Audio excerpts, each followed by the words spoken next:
Now.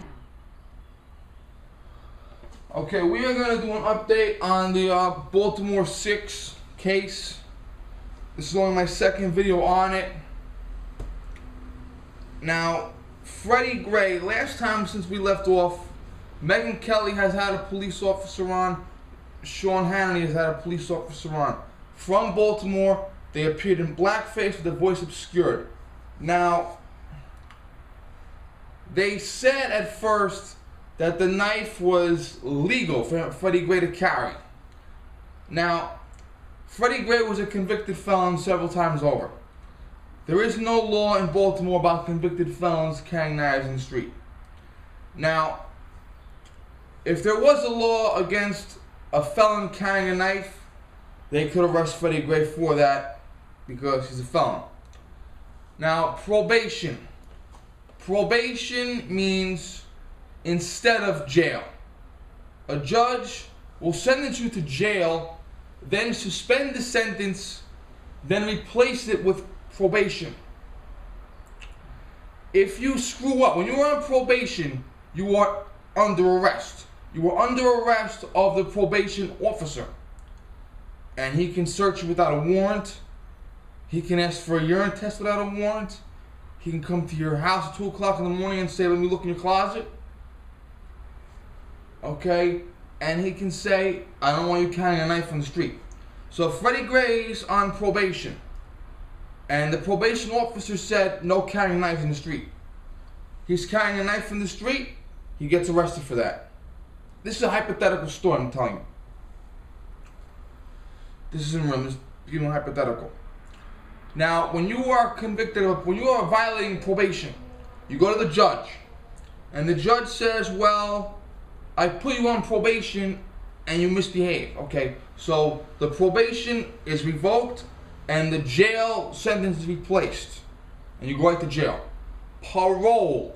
Parole means you are convicted of a felony and sent to prison, and the parole board releases you from prison early into the parole officer. The parole officer also is your custodian. He can come to your house 2 o'clock in the morning. He can ask for a urine test. He can search without a warrant. Okay? Now, if the parole officer says no carrying knives in the street, and you carry a knife in the street, you get arrested, you go to the parole board, and the parole board says, okay, well, you were doing 25 years in prison. We let you out of prison after 15 years. You broke the law again. Now you're going back to prison for 5 years. Okay? People that are on parole can get 5 years in prison for shopping a candy bar. Because it's not the crime, it's the parole violation. Now, as we know, there's no law against felons like Freddie Gray carrying knives. There's no law. Freddie Gray is not on probation or parole under order not to carry a knife. So at first they said the knife was a legal knife, therefore the police were wrong in arresting him. Then they came out and they reversed that. And they said the knife was a spring-assisted knife. It is illegal. Now, if you have a spring-assisted knife put to your body, cop might not see it, he might not care what mechanism, he might not give a shit. If you have a spring-assisted knife and use it to cut open a box, and the cop's usually cutting the box open, he might not see the mechanism, he might not give a shit. Even though the knife is illegal, 90% of the cops are going to look the other way because they don't want to bother with you. Now, if you're a convicted felon, if you're always in trouble, okay, then the cop is going to use that as an excuse to arrest you. Example, it's illegal to have an air freshener hanging on your mirror when you drive. That's illegal. Cops don't give a shit. But if a cop wants you for something, he'll pull you over, give you a traffic ticket for the air freshener, and then be like, oh, wait a minute, that's cocaine, you're under arrest. Okay? So it's a possibility that the spring-assisted knife, if everyone and their mother carried one, the cops wouldn't care. But because Freddie Gray is always in trouble, they may have needed an excuse to arrest him. So now they're saying the knife was illegal, the arrest was legal. Yeah. Freddie Gray had marijuana and heroin in his body. That either means he used it or possibly saw the cop around the corner and said, gulp. Because people take packets of drugs, swallow them to avoid being caught with them. And they poop it out later. And if the package of drugs opens up inside their body and their body absorbs it, they get fucked up. Now, marijuana is not harmless. A professor I had for a substance abuse class supervises 4 rehab centers in Westchester. And in his professional life and personal life, he's seen guys overdose and guys hallucinate on garden variety marijuana. Because marijuana is 5 times more powerful today than it was 50 years ago. You mix that with heroin on top of that, you're gonna get fucked up. So, Freddie Gray's marijuana and heroin intake might have led to erratic behavior. Now, every cop knew Freddie Gray. Even if they never met him, they knew of him because he was always getting arrested. And when Freddie Gray would get arrested, he would act like a fucking 2-year-old. Scream, yell, cry, carry on, fight like an asshole. Okay? Now, remember The Boy Who Cried Wolf? The Boy Who Cried Wolf was actually an Aesop fable. The boy survived. What happened was, the boy rang the alarm about wolves attacking the sheep. Then, when the wolves really attacked the sheep, he rang the alarm and everyone ignored him. And the boy survived. A couple of sheep got eaten. And the old man said to the boy, see, no one believes a liar even when he's telling the truth. Now, if you are being arrested and you are visibly injured or sick, they are required to take you to the hospital. They handcuff you to the bed and they stand there and watch you, and when you release from the hospital, they bring you to jail, but they're required to give you medical attention. Now, Freddie Gray was always making a big fucking scene. He might have actually been injured for real this time, but because he always made a big scene, the cops didn't believe him. Okay, they thought it was okay. The past 22 arrests you had, you act like a 5-year-old. You act like a 5-year-old again, we're going to ignore you now. Now, when you are transported, it is the law for the officers to buckle you in properly. That's the law. The rule says that if you're biting, punching, kicking, spitting, okay, the officer is not going to go into the vehicle and go around your body to hook you up because he's afraid of his safety. And most people are saying that Freddie Gray was creating resistance to the point the officers didn't feel safe going in and touching his body, wrapping him around him, and okay. Now, an inmate, the van was split in half down the middle, left side, right side. An inmate on the other side said Freddie was banging his own head to get attention. Then someone put that guy's name in the newspaper, and that guy was caught on the street by a cameraman, and like, oh no, I didn't say that. No, they full of shit. I didn't say that bullshit, yo. What happens is an inmate might pull a cop aside and be like, psst, psst. But when that inmate's name is in the paper, when his face is on television, he's got to go back to the neighborhood. He doesn't want to look like a rat. So at first, the other inmate said Freddie was banging his own head, but then he recanted when he got caught with his pants down. Okay, he didn't want to look like a rat in the neighborhood. Because let's face it, he's a black criminal, and he doesn't want the other black criminals to know that he was giving information to help protect white police officers. That's the way it is. Like H4T says, I'm not politically correct. He's not politically correct. I'm not politically correct. It is what it is. So now you've got Freddie Gray on drugs. You've got Freddie Gray acting like a 5-year-old. You've got Freddie Gray behaving erratically. You may have him banging his own head. And you've got him in possession of an illegal weapon. So that goes a long way to poking holes in the story. Now, depraved heart murder. They say that Freddie Gray was visibly injured. They refused medical attention, threw him in the back of the van, and took him for a rough ride, speeding, turning, thrusting, jamming the brake to fuck him up in the back, have him knock around a lot. Okay.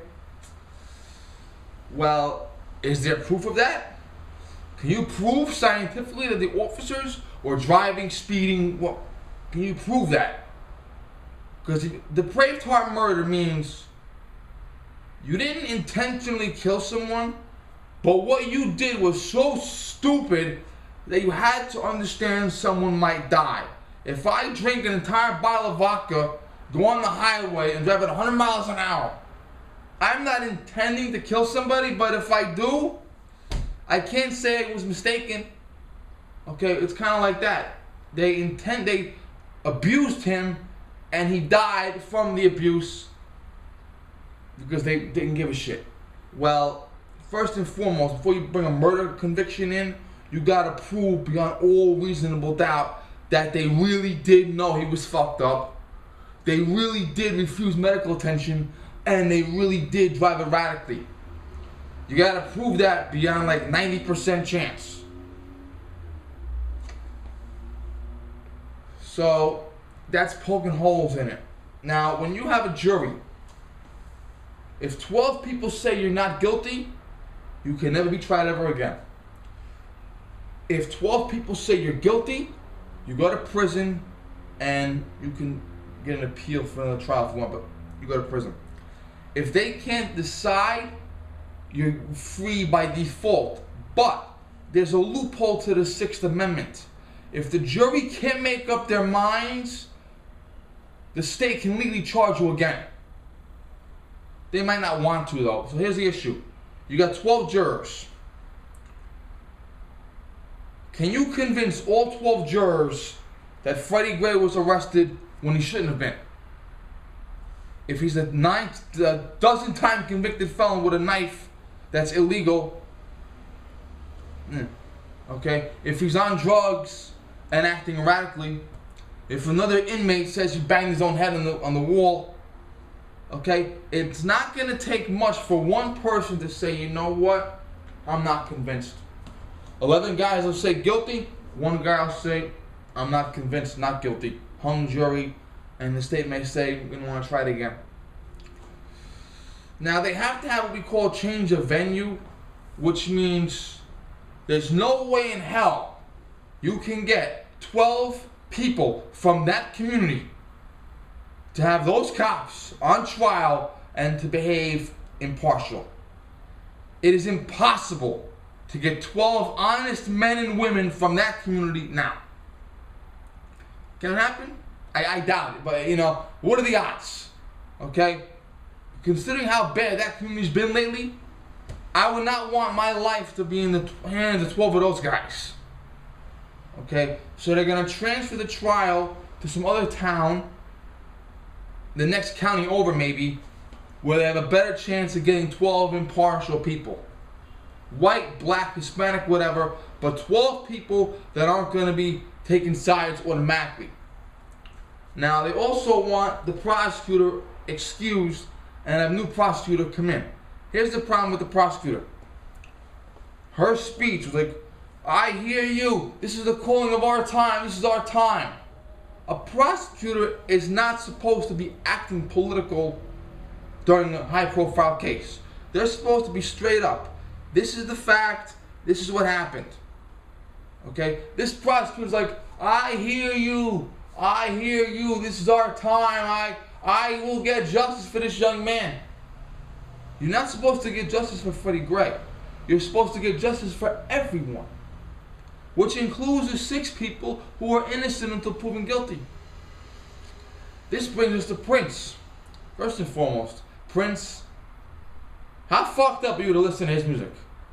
He is the worst fucking singer in the world. I wouldn't let him sing music in an elevator. Prince did a concert, and he did a tribute song to Freddie Gray and Michael Brown. And he told people to wear gray in honor of Freddie Gray. She went to the concert. Now, a prosecutor going to their favorite singer's concert during a high-profile case might not be a big deal. Someone at the concert might get political. The artist himself on stage might get political. If the prosecutor ignores that, or better yet leaves, no problem. She went to the concert knowing it was going to be political. She got up on stage while they were getting political.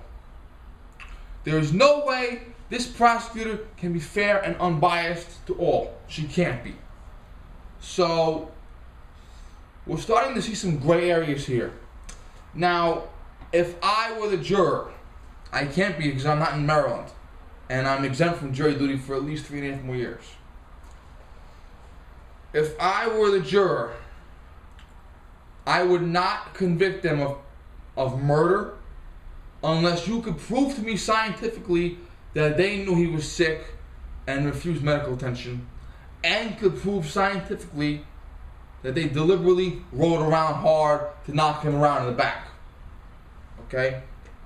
I would not convict them of unlawful arrest because the knife was illegal under Baltimore law. Talk to Cutlery Lover about knife laws and about knife mechanism and shit. Now, if it was an innocent citizen, a black doctor, a black community outreach director that was caught with that knife, then it would be a different story. Because the convicted felon several times over caught with that knife, the arrest is good. That's not a problem.